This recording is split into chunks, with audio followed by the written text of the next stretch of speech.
प्रामाणिक शास्त्र एक आवश्यक विषय वाणिपीडिया से जो व्यक्ति बिल्कुल शास्त्र के सिद्धांतों के अनुसार कार्य करता है उसे शास्त्र चक्षु कहा जाता है। शास्त्र चक्षु का अर्थ है जो अधिकृत शास्त्रों की आंखों से देखता है। दरअसल किसी भी ज्ञानी और अनुभवी व्यक्ति को इन किताबों के माध्यम से ही सब कुछ देखना चाहिए। उदाहरण के लिए अपनी नग्न आंखों से हम सूर्य के गोले को केवल एक चमकदार पदार्थ के रूप में देखते हैं, लेकिन जब हम विज्ञान की अधिकृत पुस्तकों और अन्य साहित्य के माध्यम से देखते हैं तो हम समझ सकते हैं कि सूर्य का गोला इस पृथ्वी से कितना बड़ा है और कितना शक्तिशाली है। उसी प्रकार प्रामाणिक ग्रंथों के माध्यम से देखने पर हम चीजों को वैसे ही देख सकते हैं जैसे वे हैं। श्रील प्रभुपाद की पुस्तकें, व्याख्यान, वार्तालाप और पत्र इस आवश्यक विषय की व्यापक प्रस्तुति प्रदान करते हैं, जैसा कि वाणी कोट्स आधिकारिक शास्त्र श्रेणी में देखा गया है। उनकी पुस्तकों का एक परिचय निम्नलिखित 8 उदाहरणों में दिया गया है।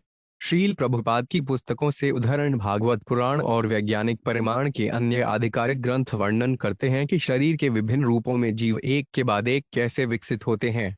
यह कोई नया विचार नहीं है, लेकिन शिक्षक केवल डार्विन के सिद्धांत पर जोर दे रहे हैं। हालांकि वैदिक साहित्य में हमें इस भौतिक दुनिया में रहने की स्थिति की प्रचुर जानकारी है। अन्य ग्रहों की आसान यात्रा। अध्याय 2। किसी व्यक्ति को मनमाने ढंग से अवतार नहीं मानना चाहिए, बल्कि शास्त्रों का हवाला देकर अवतार की विशेषताओं को समझने का प्रयास करना चाहिए। परमेश्वर का अवतार कभी भी स्वयं को अवतार घोषित नहीं करता है, लेकिन उनके अनुयायियों को आधिकारिक ग्रंथों का हवाला देकर यह पता लगाना चाहिए कि कौन अवतार है और कौन ढोंगी है। भगवान चैतन्य की शिक्षा। अध्याय 8। जो व्यक्ति आसुरी प्रवृत्ति के होते हैं वे धोखा खाना चाहते हैं। इस प्रकार भगवान महान धोखेबाजों को भेजते हैं जो उन्हें योग के नाम पर गुमराह करते हैं और उनके जीवन को बेकार और बर्बाद कर देते हैं।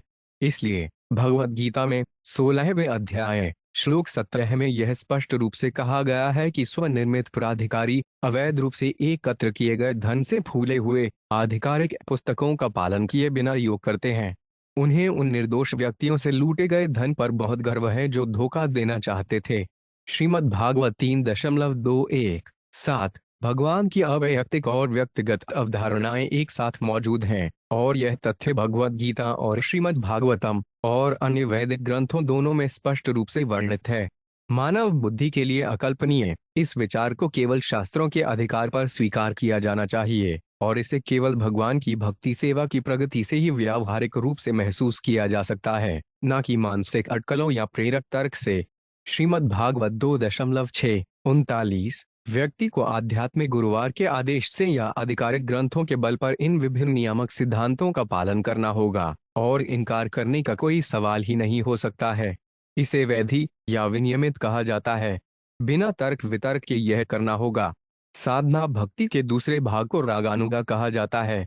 रागानुगा उस बिंदु को संदर्भित करता है जिस पर नियामक सिद्धांतों का पालन करके व्यक्ति कृष्ण से थोड़ा अधिक जुड़ जाता है और प्राकृतिक प्रेम से भक्ति सेवा निष्पादित करता है। भक्ति का अमृत। अध्याय 2। इस संबंध में असंख्य शब्द बहुत महत्वपूर्ण है क्योंकि इंद्रिय भोग के प्रति आसक्ति और भौतिक प्रकृति पर प्रभुत्व बहुत प्रबल है। इसलिए व्यक्ति को प्रामाणिक शास्त्रों के आधार पर आध्यात्मिक विज्ञान की चर्चा करके वैराग्य सीखना चाहिए और ऐसे व्यक्तियों से सुनना चाहिए जो वास्तव में ज्ञान में हैं। भक्तों की संगति में इस तरह की चर्चा के परिणाम स्वरूप व्यक्ति भगवान के परम व्यक्तित्व तक पहुंचता है। तब सबसे पहली चीज जो किसी को करनी चाहिए वे है उसके प्रति समर्पण। भगवद गीता 4-15। आध्यात्मिक मंडलियों में बोलने की प्रक्रिया शास्त्रों द्वारा समर्थित कुछ कहना है। वह जो कह रहा है उसका समर्थन करने के लिए उसे तुरंत धर्मशास्त्रीय प्राधिकार से उदाहरण लेना चाहिए। साथ ही ऐसी बातें कानों को बहुत आनंददायक होनी चाहिए। इस तरह की चर्चाओं से व्यक्ति उच्चतम लाभ प्राप्त कर सकता है और मानव समाज को ऊपर उठा सकता है। वैदिक साहित्य का अथाह भंडार है, इसका अध्ययन करना चाहिए। इसे वाणी का तप कहा जाता है। भगवद गीता 17.15। इस संसार में बद्ध जीवों को 2 वर्गों में विभाजित किया गया है। जो लोग दिव्य गुणों के साथ पैदा होते हैं वे एक विनियमित जीवन का पालन करते हैं। कहने का तात्पर्य यह है कि वे धर्म ग्रंथों और प्राधिकारियों के आदेशों का पालन करते हैं। मनुष्य को प्रामाणिक शास्त्र के आलोक में कर्तव्यों का पालन करना चाहिए। इस मानसिकता को दैवीय कहा जाता है।